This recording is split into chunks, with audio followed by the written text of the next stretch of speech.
साधन का स्थान है त्रिकुटी मंडल, जो सहस्रदल कमल से ऊंचा है। जब साधु ऊंचे चढ़ता है तब शून्य मंडल में प्रवेश करते हैं। शून्य मंडल में प्रवेश करने से उसमें हंस गति आ जाती है।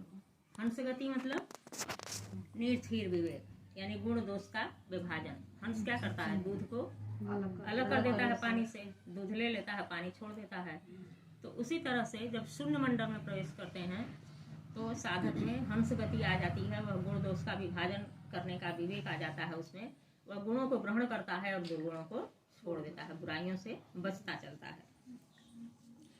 उसके बाद महाशून्य की स्थिति आती है और महाशून्य को पार करके हम भंवर गुफा में चढ़ते हैं। तो भंवर गुफा में जब चढ़ते हैं तब साधक के अंदर परमहंस की गति आ जाती है।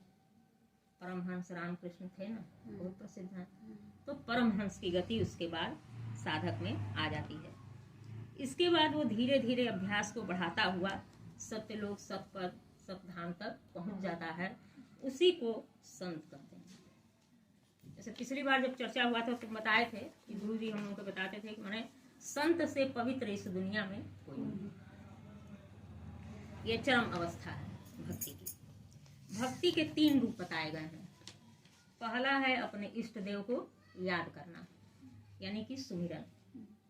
तो जो नाम मिलता है गुरु से दीक्षा लेने के बाद उसका सुमिरन करते रहते हैं हम, और उस नाम के द्वारा सुमिरन करते हैं, अपने गुरु को याद करते हैं। उनकी याद हमेशा दिल में बनी रहती है।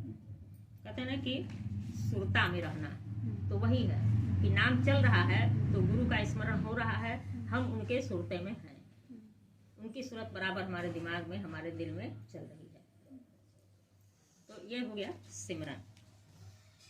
इसके बाद दूसरी स्थिति आती है इष्ट देव का तसव्वुर बांधना, उनकी आकृति बनाना अपने दिल में, उसको कहते हैं ध्यान। और तीसरा है भजन करना या लीन हो रहना। ये भजन की इंतहा अवस्था है। जैसे चैतन्य महाप्रभु हुए थे, जैसे संत मीराबाई हुई थी, भजन की इंतहा अवस्था थी। उनको बस अब दुनिया में किसी चीज से कोई लेना देना नहीं था। इस तरह से आदमी जब सुमिरन, ध्यान और भजन करके भक्ति का मकान बना लेता है और भक्ति के मकान के अंदर वह उसमें रहने लगता है, फिर उसे भोगता है, उसको अपने जिंदगी का हिस्सा बना लेता है, फिर उसे कुछ करना धरना बाकी नहीं रहता है। तो चरम अवस्था पहुंच गया है, अब उसके लिए कुछ भी शेष नहीं है। भक्ति के मुकाम तय हो जाने पर भक्त और भगवान दोनों उसी मकान में रहते हैं। किस मकान में? जो भक्त बनाता है अपने अभ्यास से, अपने भक्ति को बढ़ाते हुए जो भक्त बना लेता है मकान, उसी मकान में भक्त और भगवान दोनों रहते हैं। उसके बाद उनमें कोई भेद नहीं रहता है, भक्त और भगवान मिलकर एक हो जाते हैं, क्योंकि भक्ति में दो पना है ही नहीं है। एको ब्रह्म द्वितीयो नास्ति, ब्रह्म एक ही है। उसने ही कहा कि एको अहम बहुश्यामी, मैं एक हूँ, अकेला हूँ, लीला करने की इच्छा हुई तो कहा कि एको अहम बहुश्यामी, मैं बहुत हो जाऊं, एक हूँ बहुत हो जाऊं।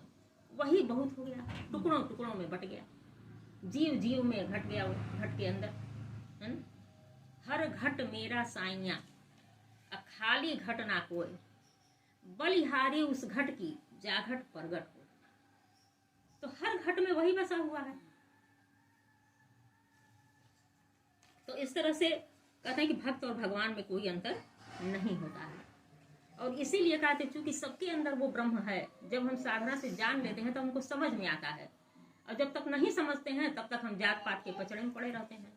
भगवान का कौन जात है? भगवान का कोई नहीं जात है, हम भी तो उन्हीं के अंश हैं, तो हमारा जात कैसे हो गया?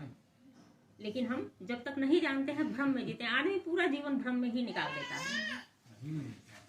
लेकिन भक्ति जो है बिना प्रेम के नहीं होता है। भक्ति के बिना प्रेम नहीं और प्रेम के बिना भक्ति नहीं, दोनों ही चीज है। इसीलिए भक्त में ईश्वर का प्रेम होना बहुत जरूरी है। और वह प्रेम हमको सिखाएगा कौन? कोई संत, फकीर, सदगुरु। जब उनके हम शरण में जाएंगे तो वही हमको प्रेम का तरीका सिखाएंगे, क्योंकि प्रेम तो है हमारे अंदर लेकिन वो बहुत कच्चा है, हम उसकी गहराई को जानते ही नहीं। भगवान और भक्तों के चरित्र का वर्णन करना बड़ा कठिन है। ये उतना ही कठिन है जितना हवा को मुट्ठी में बंद कर लेना। क्योंकि भक्ति एक ऐसी चीज है जिससे खानदान के खानदान तर जाते हैं। भागवत जी में भगवान लिखते हैं, बताते हैं कि भक्त मेरे ताबे में नहीं है, यानी मेरा वो मोहताज नहीं है। भक्त की मर्जी हमारी मर्जी है, वो खुद मुख्तार है, उसी की मर्जी हमारी मर्जी है, वो जो चाहे कर सकता है। जैसे एक बार का किस्सा, ऐसा कहानी सुनने में आता है कि मोहम्मद साहब के बहुत लोग विरोधी हो गए थे। तो कुछ लोगों ने उनके सामने ये सवाल रखा, प्रस्ताव रखा कि अगर आप चांद के 2 टुकड़े कर दें तो हम मान लेंगे कि आप में शक्ति है। तो कहे कि ऐ चांद, तू खुदा के हुक्म से 2 टुकड़े हो जा। चांद नहीं हुआ। तो फिर लोग लगे विरोध करने की, सब झूठा है, बेवजह का पाखंड करता है। फिर कहे कि ऐ चांद, तू मेरे हुक्म से 2 टुकड़े हो जा। और सब लोगों ने देखा चांद 2 टुकड़े हुए। ये है भक्त की शक्ति। एक कहानी ऐसे और आती है कि कोई आदमी था, तो नारद जी पर घूमते घामते जाते थे, तो मिले नारद जी। कथा की बात है, मतलब सार आप लोग समझिएगा। कथा में कितनी सच्चाई है, कई मुंह से होकर गुजरती है, लेकिन सार से हमको मतलब है।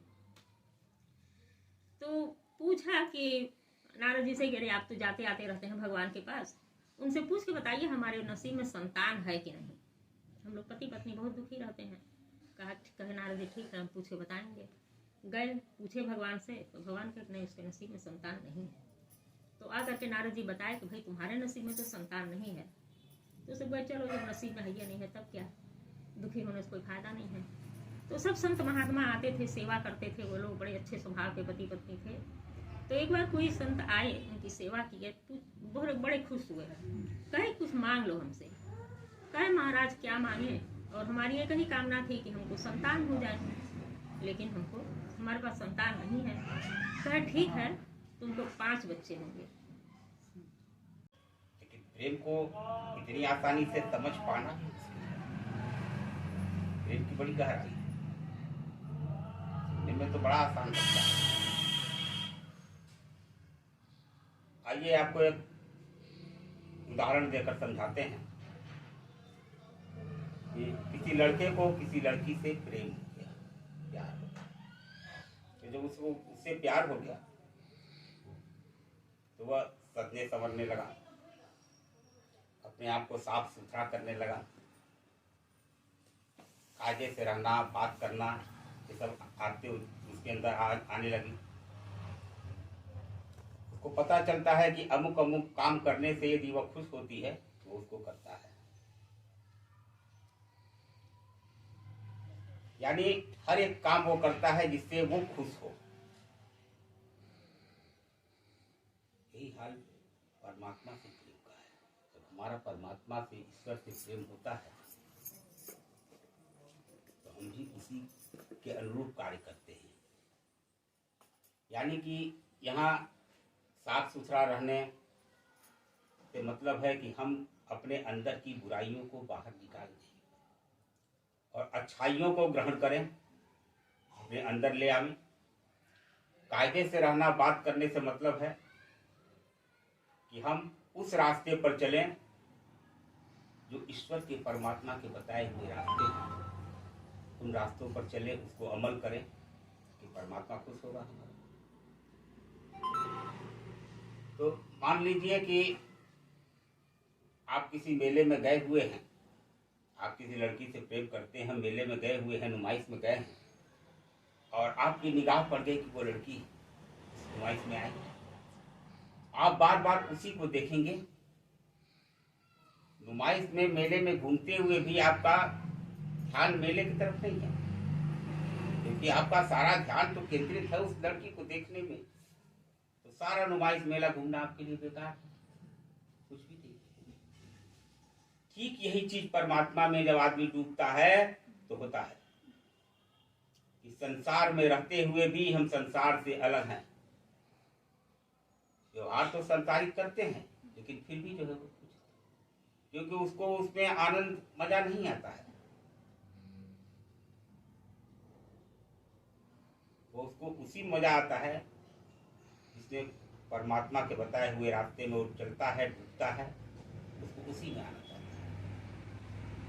प्रेम शांति है, प्रेम आनंद है।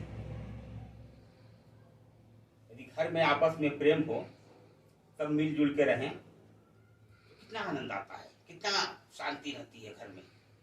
सब लोग आपस में मिलजुल के है, बड़ा से बड़ा भी दुख आता है तो बड़ी आसानी से उसको हम सह लेते हैं और वो खत्म भी हो जाता है सबके आपसी प्रेम के सहयोग से। लेकिन वहीं जब आपसी कलह हो जाती है, प्रेम खत्म हो जाता है, बात बात में झगड़े होते हैं, तो क्या होता है, सारी शांति आनंद चला जाता है। वही घर जो कल तक स्वर्ग था नर्क हो जाता है, उसमें रहना भी दूभर हो जाता है। यहाँ तक कि हम बाहर भी जाते हैं तो वही दिमाग में हमारे मन में रहता है, वही दिन 24 घंटा घूमता रहता है और हमें कहीं भी अच्छा नहीं लगता है। तो सोचिए कि जब सांसारिक प्रेम में रहने पर हमारी ये हालत है, तो हम परमात्मा के प्रेम में डूबेंगे तो हमारी क्या हालत होगी, कितना आनंद और कितना मजा आएगा। तो संत सद्गुरु इसीलिए प्रेम का मार्ग अपनाते हैं और उसी मार्ग पर चलने का रास्ता बताते हैं, क्योंकि उसी रास्ते पर चलकर हम परमात्मा तक पहुंच सकते हैं।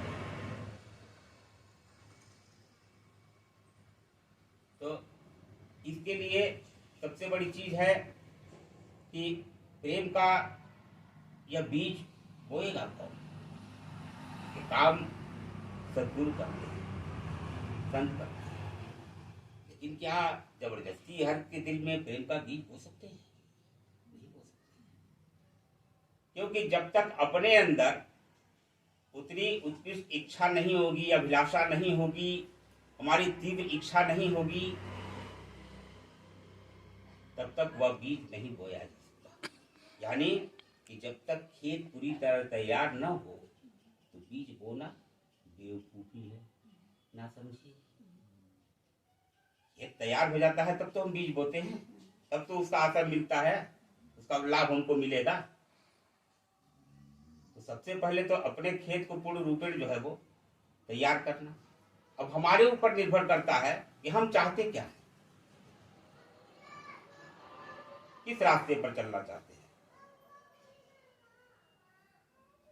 हमको शांति चाहिए, आनंद चाहिए, ईश्वर की प्राप्ति चाहिए या नहीं। यदि हमको ये चाहिए तो हमारे अंदर धीरे धीरे ये तीव्र इच्छा जगती है, अभिलाषा जगती है। हम ये चाहते हैं कि कोई हमको मिल जाए, हमको ले चले उस रास्ते पर। तो उसमें परमात्मा मदद करता है और उसको सद्गुरु या संत से मिलवाता है, तो वो उस बीज को बोते हैं। तो जरूरत यह है कि हम अपने आप को देखें, अपने आप को समझें और उस रास्ते पर चलने का निर्णय करें। बाकी तो अपना निर्णय है ना, कोई जबरदस्ती किसी को नहीं चला सकता है। हमको क्या करना है, क्या समझिए। मतलब कहने का सारा सार तत्व यही है कि बिना प्रेम रीछत नहीं है, बिना प्रेम के भगवान प्रसन्न नहीं होते, क्योंकि भगवान खुद ही प्रेम का सागर है, प्रेम के अलावा कुछ नहीं है। तो निर्णय हमारा आपका है, तो क्या करना है क्या नहीं करना है। क्योंकि समय कम है, इसलिए हम इस बात को जो है वो ज्यादा आगे नहीं बढ़ा रहे हैं। कहने के लिए तो आदमी बोलता रहे तो घंटों लग जाएंगे, लेकिन निर्णय आपका है, आप फैसला कीजिए। यदि हमारी बात अच्छी